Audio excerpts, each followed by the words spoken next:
What's going on, boys and girls? It is the Wednesday before Christmas. Christmas is Friday, and we're going to be doing a whole lot of stuff here with a recipe. I'm going to do the whole Christmas dinner and show you what I'm going to cook. But we're going to brine a turkey, and you have to have a little bit of preparation when you're brining a turkey. So it's like, what time is it? 6:21 in the morning, which I'm usually up. I've been up for about 2 hours already. Um, we're going to brine the turkey. I'm going to show you the ingredients. And you want to do this about 24, 48 hours before the day that you actually roast the bird. So here we go. All right, we're going to start off with, of course, you want to use a gallon of vegetable broth right here. That's organic vegetable broth. You could use any other type of broth, but you don't have to use the organic kind, but we just grabbed that one right there. We want to use a cup of salt. Kosher salt is better. I'm going to use a half a cup of light brown sugar. I'm going to use some black peppercorns. Those are the whole peppercorns right there.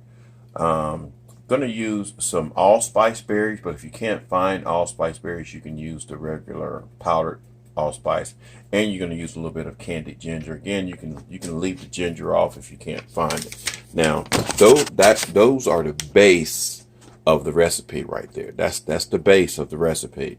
Now, what I have done in the past is I've added a few other things. Okay, so I added a little bit of rosemary, a little bit of thyme, a little bit of cayenne pepper. Don't be too crazy with that unless you just want it super spicy.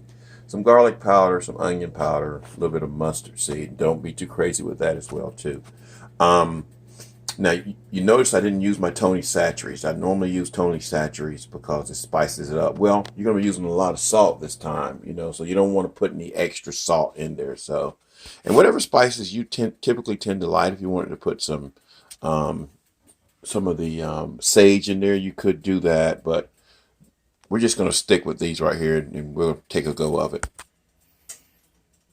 Alrighty, we're going to add our vegetable broth in there. Yeah, I already had it heating up a little bit. So we're going to do 4 of these right here. And I'm not going to show doing all 4 of them. Y'all don't need to see all that part. Alrighty, we got our gallon of vegetable broth in there. We're going to mix in 1 cup of kosher salt. Half a cup of light brown sugar. We're going to do the peppercorns. I'm going to use 1 tablespoon of the peppercorns here. Bear with me. 1 tablespoon of the peppercorns. We're going to use half of a tablespoon of the allspice berry. And these things are hard to find, guys. They're really hard to find. That was it right there. I think I've had these for a few years, the peppercorns. And we're going to use half a tablespoon of candied ginger. Now, you really can't, because is that a half a tablespoon? That's what we're going to call a half a tablespoon. I usually just use 1 piece on the candied ginger right here. And again, guys, I've had this. I hope this stuff doesn't go bad because I've had it for a long time. I just freeze this right here. I keep it in the refrigerator. All right, now we're going to add the special stuff. We're going to add us a little bit of rosemary. Just sprinkle it a little bit up there liberally. I'm going to add some oregano. Again, just sprinkle a little bit up there. That's about a teaspoonful. Cayenne pepper. Now this right here, again, this is just for your taste. That's a few sprigs of that. We're going to do some garlic powder here. We're just going to sprinkle the garlic in here as well. Can't go wrong with garlic, guys. Cannot go wrong with garlic. I'm going to do some onion powder. Again, you can't go wrong with the onion powder. And again, it has no salt in there. Now the mustard, be careful with the mustard. We're just going to use a little handful of mustard seeds in there. We're going to bring that to a boil. Dissolve most of the stuff. Now, those peppercorns are not going to dissolve. Just going to tell you that now, but you want to dissolve the sugar and the salt. So you're going to bring it to a boil, and then just put it off to the side, and you can refrigerate it if you're doing it that day. I'm going to bring mine to a boil, and then I'm going to just put it off to the side and let it, because you want to use it at room temperature. Again, you want to do this. You want to do this the day before you roast your turkey, okay?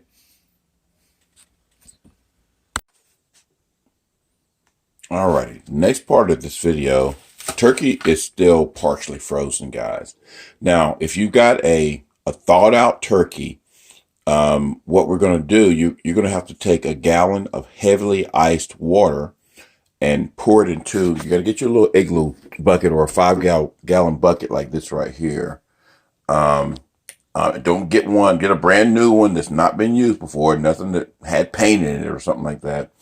But we're going to put the turkey down inside of this container, and we're going to brine it. But if you're not using a frozen turkey, you're going to have to use a gallon of heavily iced water. My turkey is still frozen. All right, now what we're going to do, we'll take that brine that we made, and now it's come down to room temperature. It's not cold anymore. We'll take this and pour it all in here. Every bit of it smells delicious here. And we're going to take our turkey and put it in there. All right. Now, remember, our turkey is frozen. I'll put him down in there like that. And see, some of the water will come on top of it, but you're going to have to add a gallon of water to cover that up somewhat. So we're going to add some water to that, and we want that covered up, and we're going to let that thing stay in there for at least 12 hours, because now it's 10:14. So it'll probably stay in there 24 hours, guys. The longer it stays in there, the more it will take in the seasonings and things like that. And it's going to be one of the most tenderest turkeys you ever had in your life. And this pot holds about a gallon of water, so we're going to just pour this over it. Now, about halfway through, you may want to come in, see, because it kind of floats a little bit, but halfway through, you may want to come in, adjust your turkey, and flip it over so all of it gets the good seasoning, gets all the brine on it. So put this, if you're in a cold environment or a cold climate, just sit it outside on your stoop. Or if you're in a basement or something, just put it somewhere where it's not going to get heated or anything like that. Alrighty, while we're letting that turkey go, we're going to make us a squash casserole, guys. And with the squash casserole, we're going to use, of course, squash. You'll use some celery. These are just some frozen jalapeno peppers I had in the freezer that I grew in my garden. These are some bell peppers. Got some organic garlic. I'm going to throw some of these green onions in there because they're starting to go bad, and I want to use them up before they go bad. Of course, we're going to use several types of soups: the cream of mushroom, cream of chicken, cream of celery. You could use just one kind if you want to, but it just makes the flavor a lot better. And the spices are going to be, of course, my Tony Chachere's. Got to have Tony Chachere's, even though it makes me sneeze. I'm going to have some paprika, some dill weed, and some sage. You can't have a oh, wait a minute. That's the wrong darn video. We ain't using sage for this one, y'all. My bad. I'm going to be making a some dressing as well. And that's for the dressing. That's not for this recipe. Of course, you could put it in there if you wanted to, but we're not using that for this recipe. We're use some sharp cheddar cheese, and we're going to use some pepper jack cheese. As far as the cheeses are concerned, guys, you can use whatever type of cheese you want to use. It's not like it's going to be distributed throughout the whole casserole. You're just going to put it on the top of it once it's done. All right, let's put this thing together. You can do this ahead of time, too. Christmas is not until tomorrow, but I don't want to be chopping up a whole bunch of stuff tomorrow and doing it. So I'm going to go ahead and cook the blunt of it and get it in the dish tonight or today. All right. I don't like to waste stuff, guys. So, I had a whole bag of celery already, but I don't like to waste stuff. So I said I was going to go ahead and use this. And so we're just going to cut the celery up. Cut the top parts off, which you could use the top parts as well too, but we're not going to use those. Right already washed these things here. And what I normally do is just make a, sometimes you can use the bottom part of this. Sometimes it can be kind of bitter. So I'll take that off. But most of the time it's not, you know, on the young ones. Like this one's kind of young. It's not real bitter. This one right here is kind of young as well too. But I'll just make a cut down the center of them.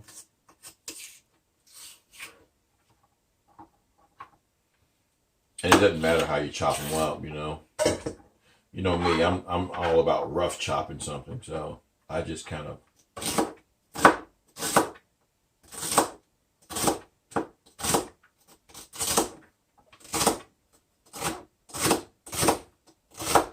I saw somebody doing this the other day. They were doing it fast.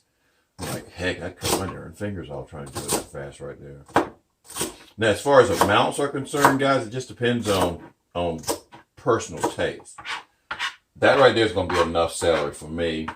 Now we're going to take some of these green onions. And again, they were starting to go bad, and I wanted to go ahead and use them before they went bad. So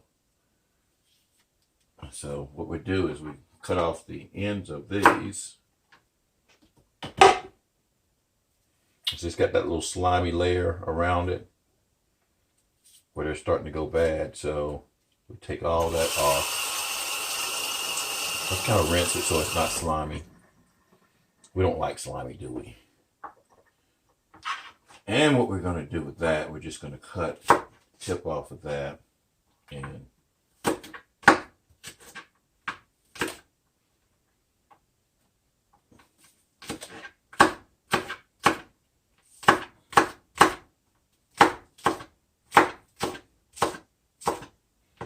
we're going to do this with most of the green onions. And I'll come back once we're done.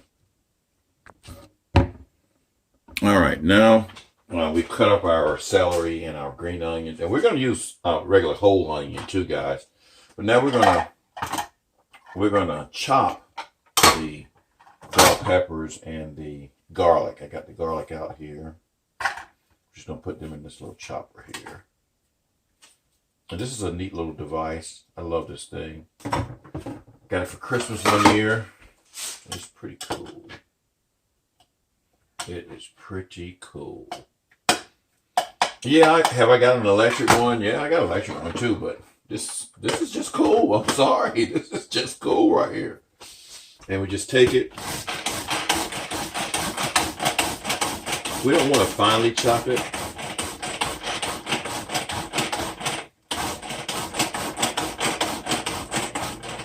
We take a look at it. See, that's not chopped enough there, so we're going to chop it a little bit more.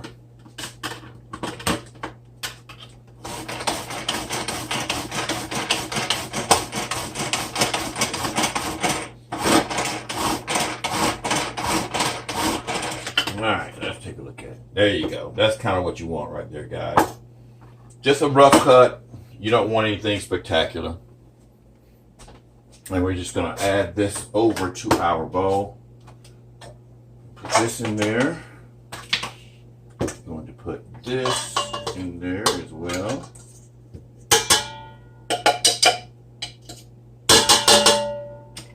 Make sure we get all the goodies out. See what you got there? All right, now we're going to cut up our squash. Put this off to the side. And I'm not going to go through the tedious process of cutting up squash, guys, but what you basically want, I usually just kind of make a cut down just like this.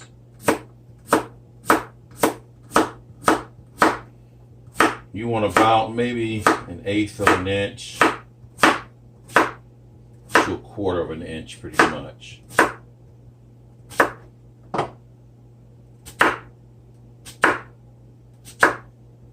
And again, you're doing all this in preparation so you're not so busy on Christmas Day, you know. If you got big families and things like that, you don't want to be doing all this while everybody sitting around and opening up presents and you sitting up there chopping up some darn vegetables and stuff. No, we don't want that. All right, now we're going to just take an onion, a couple of onions here. I'm just going to cut those up. Nothing special about that, guys. And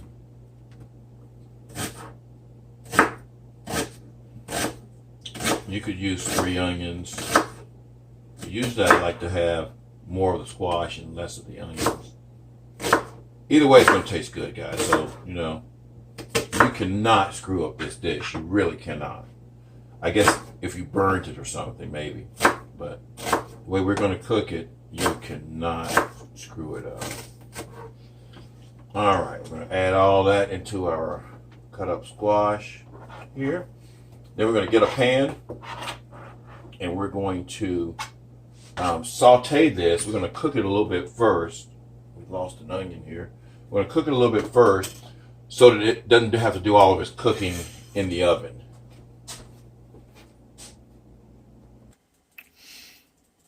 All right, guys, I wanted to show you something. I got a pot back here that I'm cooking. That squash was a little bit on the hard side, and it wasn't soft. It was almost like it was too ripe, almost trying to get into a gourd. So I'm cooking that one separate to soften it up, and the rest of them I'm going to cook here because they can cook normally, basically. So we're just going to take, we got some oil in there, about 2 tablespoons of oil. You can use bacon, grease, you can use olive oil, you can use any type. I mean, you know, whatever suits your needs. I'll put all this in here, and we're just going to saute it here.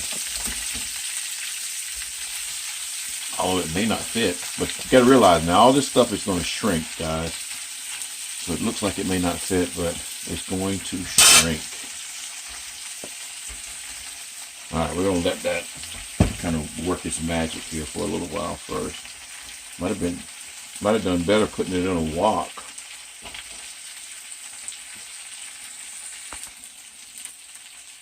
And actually, I think that's what we will do. We're going to get the wok out.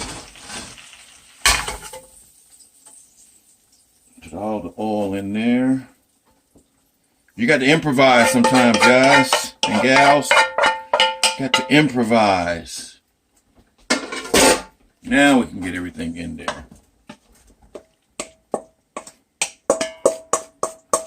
And let that heat up. And then we will come back once the cooking gets started. Now with a wok, you can cook it a little bit faster too because it's used to high heat. Oops. Don't want to knock it over. Alrighty, they're starting to come down. See how they're starting to cook and get smaller. That one fell out. We'll just eat that one.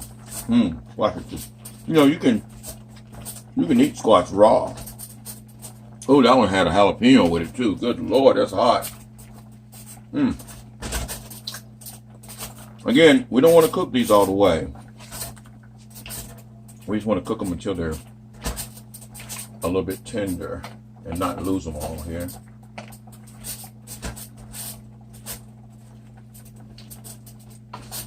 And they're almost there, guys.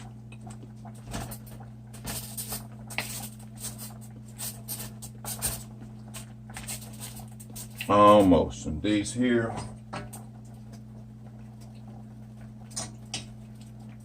we can probably add these in with the other ones. Alrighty, now we're going to take this, it's cooked enough, and again, you just want to cook it to the a little bit on the tender side, and we're going to pour all this in the colander, get all that fluid off of it, all the juices off of it.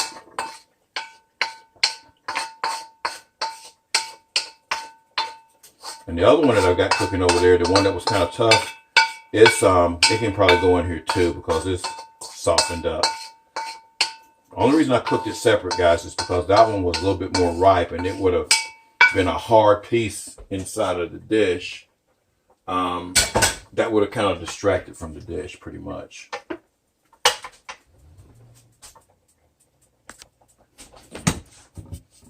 One. Now we're going to get us a pot here, stock pot. We're going to pour our vegetables in there. What happened to my spoon? There we go. Pour our vegetables in there.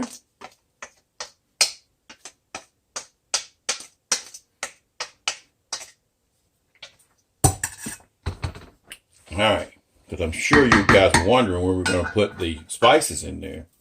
We're going to add our soup mixes in there first. There we go. That was the cream of mushroom. And we got that cream of chicken. I can get the lid off over here. The cream of... Wait, that one didn't come out so graciously, did it? I guess it did.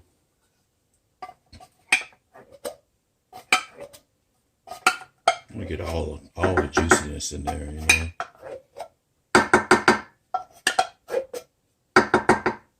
All right, then we're gonna put our cream of celery. Cream of celery.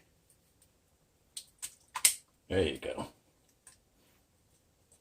Oh, and I forgot, guys. You got to use a little bit of mayonnaise in this too. So I didn't show that on the initial picture that I showed. We want about 1/2 to 1/4 of a cup of mayonnaise. So we're going to take 4 heaping tablespoonfuls. That's enough right there. Mayonnaise is so doggone good. All right, now we're going to add our spices. We're going to put some Tony Chachere's in there. And again, it's going to make me sneeze, guarantee it. Going to put some paprika in there. Here comes the sneezing. Hold on a second. All right, we're going to put our dill weed in there. Now, you don't want to put a whole lot of the Tony Chachere's in there because you got to realize the celery soups, the cream of mushroom, they've got a lot of sodium in it. So we're going to mix all this up together.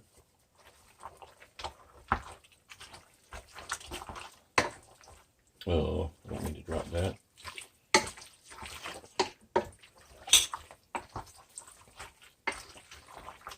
And also, make sure you have a box of Ritz crackers or some type of cracker, because you're going to use that to splatter on the top of it.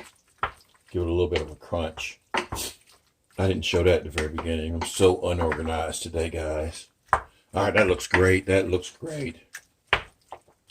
Then we're going to put this in a casserole dish or a long glass dish. All right, this dish may be too small, but we're getting ready to find out, aren't we? Maybe not. No, it's not going to be. It'll be just right. Just right.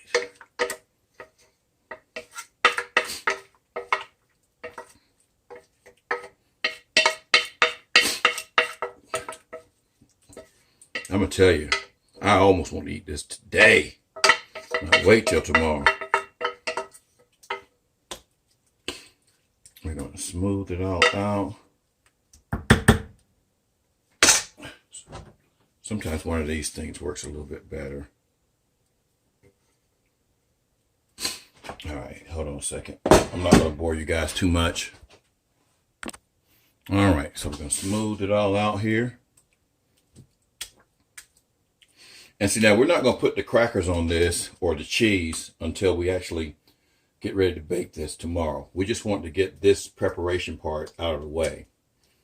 So that way you don't have, all you got to do is just pop it in the oven after you do your turkey and your other dishes. Because this would have taken a lot of time, guys. So doing it today just makes it easier.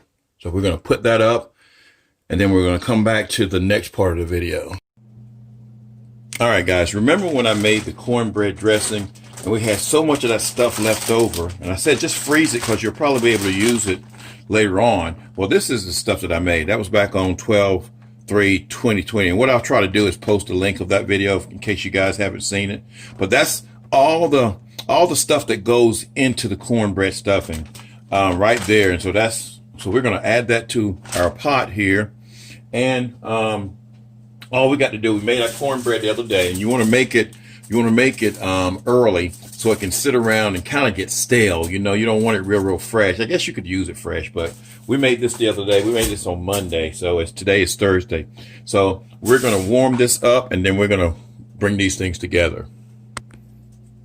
So what I did is I let that thing thaw overnight for maybe 2 days or so. I'm just going to add it to our pot here. I'm just going to bring it up to a boil.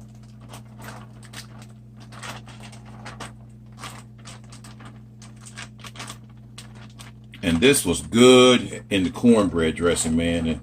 And this is going to be good for this stuff right here as well too. It's actually the exact same thing. It's got meat in it, got turkey, got turkey necks, it's got sausage in it, so it's a sausage stuffing. That should be enough for it. I'm just going to get the majority of the goodness in it. All right, we're going to warm that up.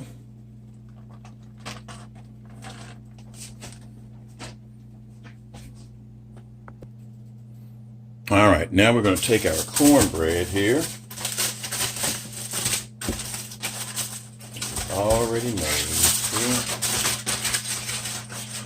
Take our cornbread. See that right there? That's our cornbread. Going to break it up.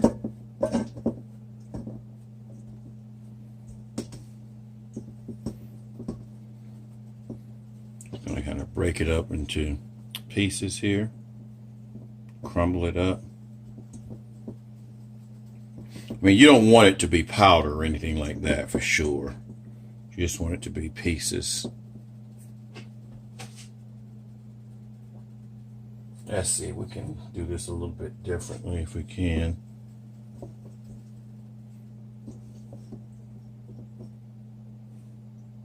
There's got to be a way to do it this way.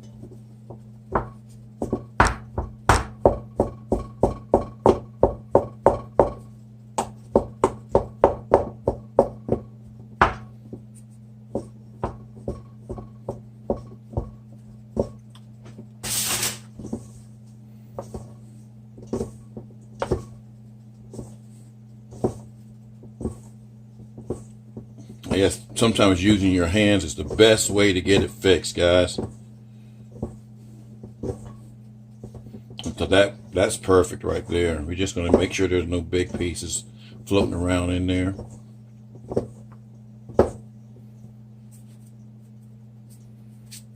All right. And then we're just going to warm up our broth and pour it on top. All right, and while we're waiting for that to warm up, we're going to go ahead and spray the inside of our casserole dish here. Make sure you get the sides real thoroughly. There you go.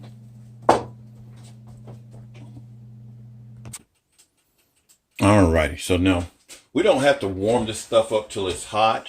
We just want to make it so it's soupy, so it's manageable. Because see, we're going to recook this. This is already done, guys, so we're going to recook this tomorrow anyway. So we're going to add this to our cornbread here. And you want to get this as soupy as you can.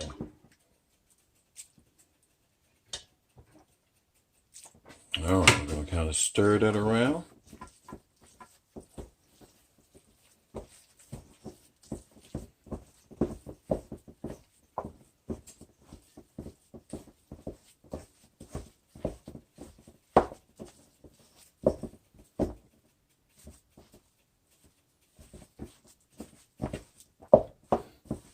All right, let's add a little bit more.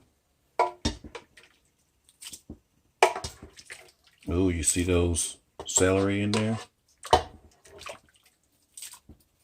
Okay, stir it around some more. Oh man, it smells good.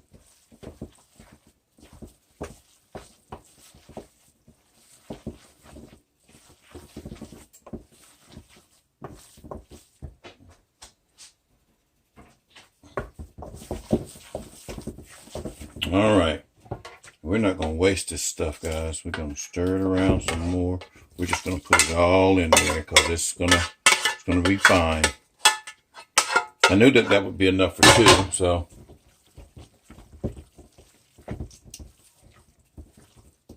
Oh yeah, that's as soupy as we want that to be. We're going to add a little bit more sage to it as well. We won't be adding that one. That one not open. All right, where's my sage? Where's my sage? I got so many spices as I throw stuff around. Add some sage here. Gotta have the sage. Some people don't like sage, you know, but I like it.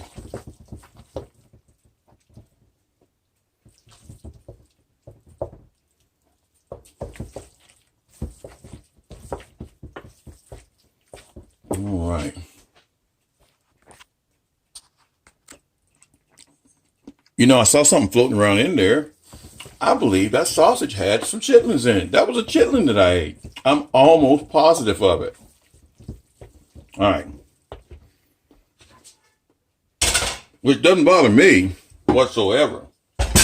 Now we're going to add it to our dish. Let's clean off our counter a little bit. I'm going to add it to our dish here. I want to make sure you guys can see it real well.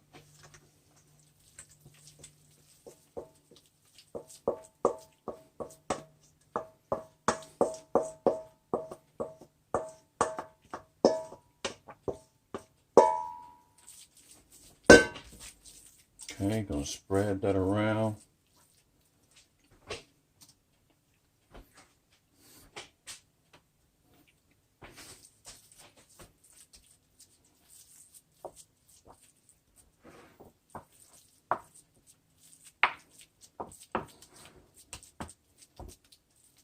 Again, we're gonna give a little taste of it to see. Well, I know it tastes good already, but I still want to taste it.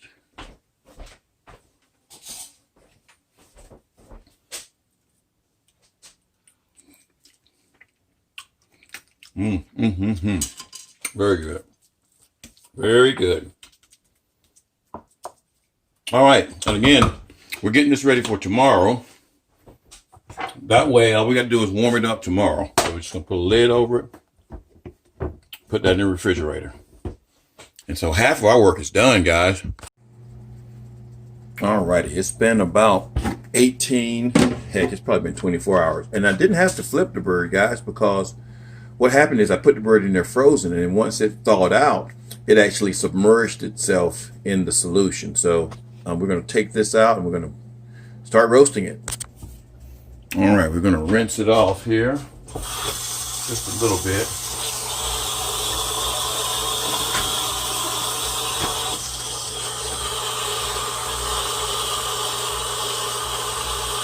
Now, I always fold the wings back like this.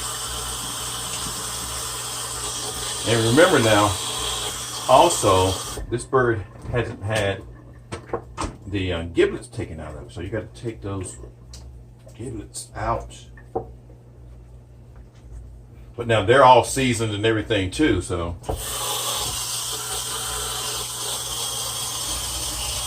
Oh yeah, this bird is going to be delicious. All right, we're going to let that drain off a little bit. All righty, we got the bird and the roaster. Isn't that a beautiful bird, y'all? Look at that. Real nice right there. Pick off a few little feathers.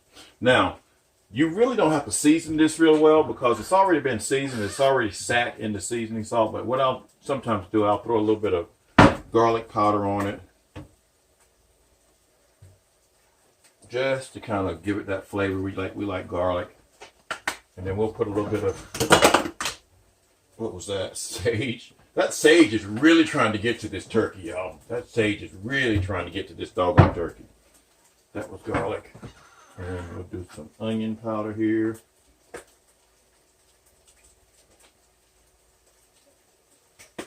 And then we'll, again, this is just for flavor. It's already got the flavors on it already, so I'm going to put a little bit of dill weed on it here.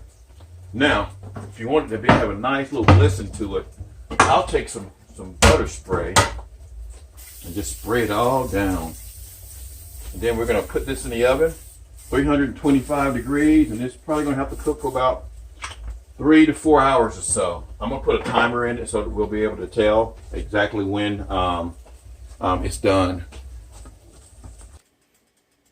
Alrighty, I've got my thermometer in there, and it's registering at about 39 degrees right now. We want that thing to get up to 170 to 180 is what you want, guys. I heard one guy talking about he likes it about 165. So government recommends about 165 to 170 or so.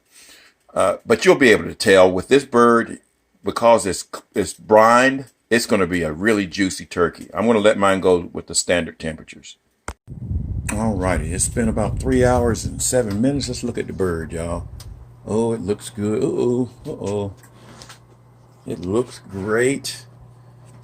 Temperature is about 166 here, but we're gonna put that probe in several places, because sometimes I've noticed that it may be done on one side but not done on all sides. So we're going to check in other places and see if it's done. Now this will continue to cook. It'll go up to about 170. I could really take it out right now, but it'll continue to cook even after we take it out. All right, it's like I was telling you guys, you move the timer around. See, that says 156, even though the other side said 165. So you can't always go by what the timer says. You got to move it around. All righty, we have taken the bird out, and it looks delicious, guys. We're going to let that rest a little while before we carve it, and then we're going to put the rest of our stuff in the oven. All righty, we're going to come back to this right here. Remember, we made these ahead of time, guys, and they were in the refrigerator. Now, your oven was set for 325. For these to warm up, we're going to have to set it to 400. But remember, this is not finished yet, so we're going to go ahead and we're going to put some Ritz crackers or any type of cracker on it. We got 3 types of cheeses here. Gruyere, got a little bit of pepper jack cheese, and we got some cheddar cheese here. So we're going to sprinkle some of this up here. This is just goodness here. We got enough to cover it real well. Put one layer down like this. This is going to be so good, y'all. Ate a good breakfast this morning. Piece of country ham that the client gave us. Sprinkle some crackers all over here. This is about 1 sleeve. You know, Ritz comes with 4 sleeves of crackers. And so this is about 1. This is actually not even a full sleeve. I didn't want to use a whole lot of it, to be honest with you. Of course, you know, this is not your healthiest dish in the world. This is a lot of comfort food, but I'm going to be comforted eating it. I'm definitely going to be comforted eating this food. All right, we're going to put some cheese over that part right there as well, too. My wife's laughing at me in the background. That boy's foolish. There we go. I'll put some cheese on that. All right, then we're going to pop this baby in the oven for about 30 minutes or so, guys. We got to, because it's got to cook all the way through, and it's been in the refrigerator. I should have taken it out and let it warm a little bit, but I didn't. All right, one of the final stages of what we're going to make now, the green part of it, it's going to be, we're going to make some Brussels sprouts. Now you can microwave these right here in the microwave, and they come out really, really good. You put some spices on them, but we're going to cook them the regular way. Some carrots, onions, a little bit of garlic. So we're going to chop these up right here, wash them off, chop them up, and then we're just going to saute them in the frying pan.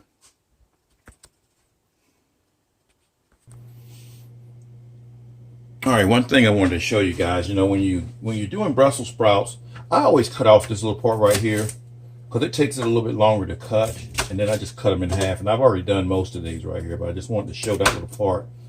But just cut off the back of them, and then because again it's tougher. You can eat it and you can tenderize it. Just takes a little bit longer. It makes the rest of the Brussels sprout too tender. All righty, we got everything all chopped up here, and we got that bag of Brussels sprouts. Got about half a cup of carrots, about 4 or 5 whole garlic cloves that are cut into pieces, and then you got a whole onion. Now we're going to add that to the saucepan, and we're going to saute it. All righty, we're going to add our oil, and this is a little bit of avocado oil, guys. Just about 2 tablespoons full. We got this on about medium heat. We're going to add our vegetables in there.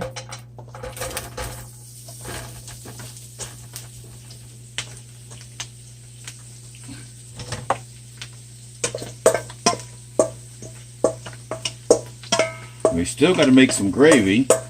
And what I've got over here in this other little pot, the giblets, however you say it, giblets. They came out of, you know, the neck, the heart, the liver, and the gizzard. They're in here. I boiled them in some water, and we're going to use that water and some of those giblets to chop up and make a nice gravy. Anyway, we're going to stir this around. We're going to add our spices to it.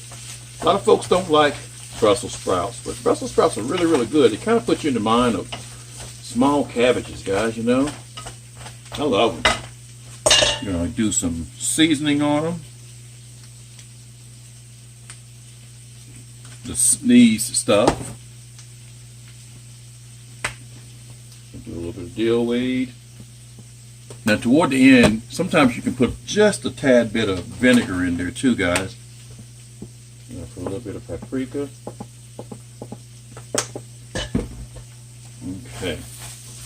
We're just going to let that saute. Hey, I didn't sneeze that time. Well, I'm getting ready to. Getting ready to sneeze. I can feel it.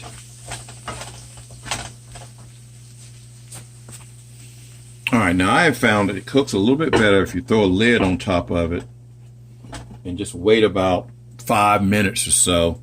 And then they cook a little bit more tender and a little bit more quicker.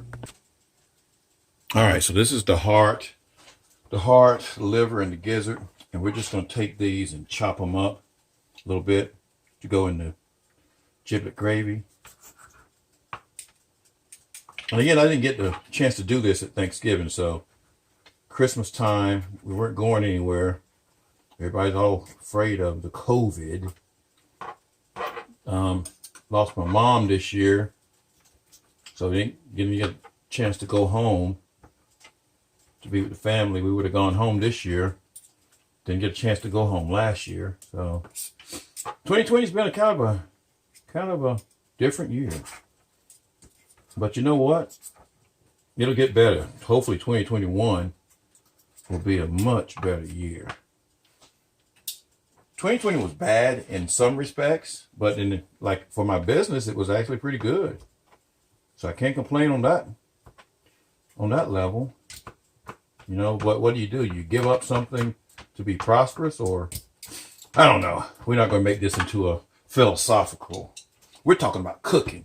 How do we make this gizzard taste good? We can get here and talk about philosophical stuff all day long, but how do we make this gizzard taste good in some gravy? That's what we should be concentrating on.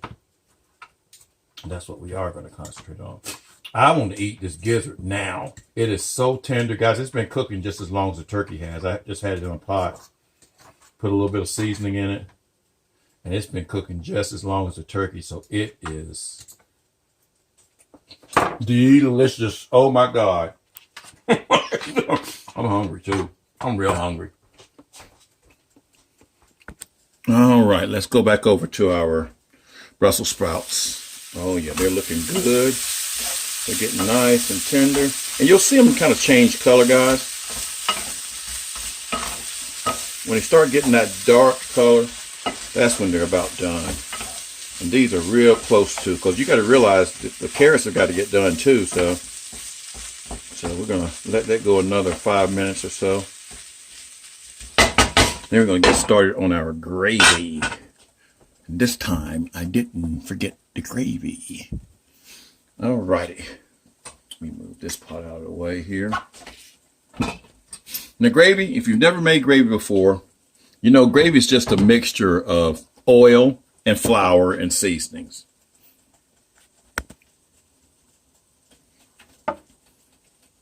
All right, so you can use any type of oil you want to use. I don't know if I would use olive oil. We're going to use animal oil, bacon grease. I keep my bacon grease, guys. I use about 2 to 3 tablespoons full.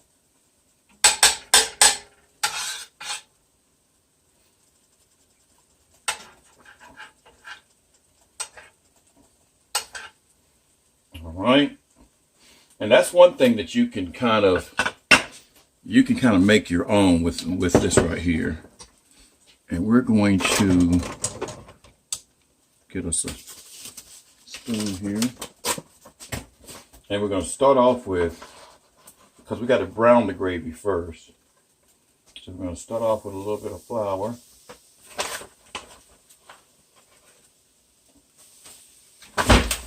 I'm about to drop that. Almost. And we're just going to brown our flour. Again, depends on how brown you want it. And I shouldn't have gotten rid of this because we're going to have to use this. Make it nice and smooth. This is on medium. And when it gets to the color that you want you'll start adding your broth to it. But you got to keep it moving around. Now also, hold on a second, I got to get some spices here. All right, we're just going to use a little bit of house spices, house seasonings, a combination of salt, pepper, garlic, and onion powders. Now see how it's getting brown here? I like the dark gravies, personally. Let's check on this. All right, Tracy. Tear it up, dude. Tear it up. All right, we can go ahead and turn this down. This is done here. So we'll turn that down. All right. So you gotta watch this stuff like a hawk, though, guys, because it will get brown in a minute. See how it's getting all nice and brown? It's actually smoking. All right, now we're gonna get some of our broth here.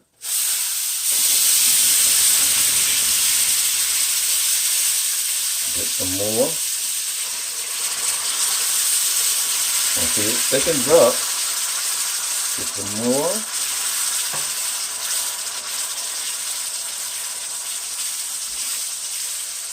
Let's get some more. All right, just gonna let that thicken up. Now you can also go ahead and add your giblets in there now.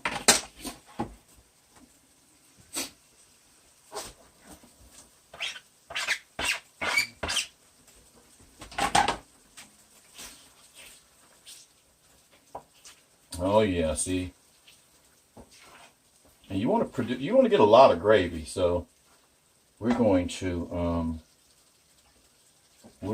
add some more liquid in there. I see. I left the turkey neck because sometimes we like to eat the turkey neck without putting it in the gravy. So we'll be fighting for that doggone turkey neck. All right, gonna spin it around here. Make us a nice little gravy. And then now you can just kind of let it sit there and thicken up for the most part.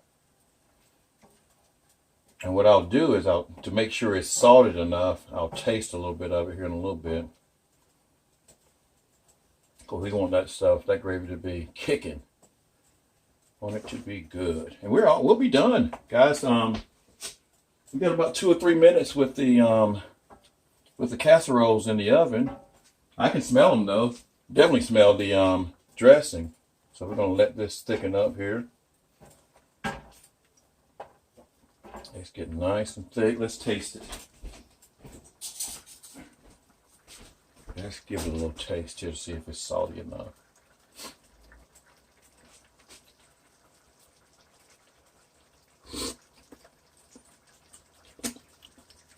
Oh yeah, that's kicking. That's delicious. That is delicious. Good gravy.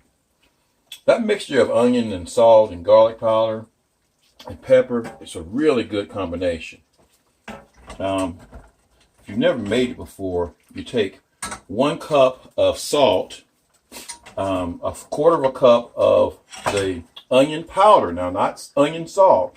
Onion powder, garlic powder, and a quarter of a cup of pepper. And you mix them together, and it's called house seasoning. So it's a really good combination, guys. I've been using it for years, and it's not my idea. I got it from some other chefs on television and stuff, but it works. But now, the ones that I've heard on television just have the garlic in it. The idea of putting onion powder was mine, because I was like, well, heck, if you can put garlic powder in there, heck, you can put onion powder in there. I guess you could put cumin or whatever, you know. That's going to thicken right on up, guys. And like I said, dinner will be done. Just imagine if I had to do all this cooking today. That's why folks are so tired at the end of Christmas and Thanksgiving, because they get up in the morning and they do all this stuff at once. Got to spread this mess out. All right, we're gonna let that harden up here. Not harden up, but you know what I mean. We're gonna let it reduce. Say it right. We're gonna let that reduce a little bit more. We need to add, and I think that's gonna be enough gravy there. We're just gonna let it thicken up somewhat, and we'll be done, guys. All right, with these Brussels sprouts, we're gonna add just a tad bit, not much, y'all. We don't want to use a lot. Maybe 2 capfuls of vinegar, and it'll brighten up the flavor just a little bit. Just a little bit. And I've done that before, and my wife always compliments me. Oh, this is good. What did you put in there? What did you put in there? But it brightens up that flavor. Now, you don't have to do that part. That's just something that I did here. All right. Gravy's good. Our casseroles are done. Let's go to the oven and see them here. See, look at that. Look how they're bubbling. They're browning around the edge. We're going to take those babies out, y'all. It's time to eat. We going to eat now. We going to eat. All righty. And there we have it, y'all. The turkey, the Brussels sprouts, the cornbread stuffing, and the squash casserole, and the gravy. Don't forget the gravy. Merry Christmas, y'all. It's not a very big dinner. You know, it's just the 2 of us, and we're probably going to just cut that bird in half and freeze it anyway. So anyway, Merry Christmas.